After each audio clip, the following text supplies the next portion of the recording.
চট্টগ্রামে আমাদের ভাইকে যারা তলোয়ার দিয়ে হাতে, আমরা আমাদের সাংবাদিক বন্ধুদের মাধ্যমে দেখেছি যে তাদের হাতে এক একজন তরবারি নিয়ে বেরিয়েছে। কেন? আমি খুব অবাক হই যে এই সমস্ত লোকেরা নাকি বলে যে গো হত্যা মহাপাপ। গো হত্যা মহাপাপ বলে এই সমস্ত লোকেরা মানুষ হত্যা মহাপুণ্য মনে করে জবাই করে দিল।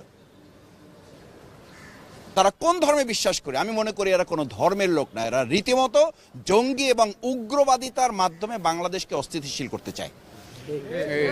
এবং তাদের মূল টার্গেট হচ্ছে যে ফ্যাসিস্ট খুনি একটা সরকারের মহিলাটা এখান থেকে পালিয়ে গেছে তার নির্দেশে, কারণ তাকে মানুষ বলতো যে একটা সাইকো, একটা মানসিক রোগী, এবং রক্তই হচ্ছে তার সবচেয়ে বড় খাবার।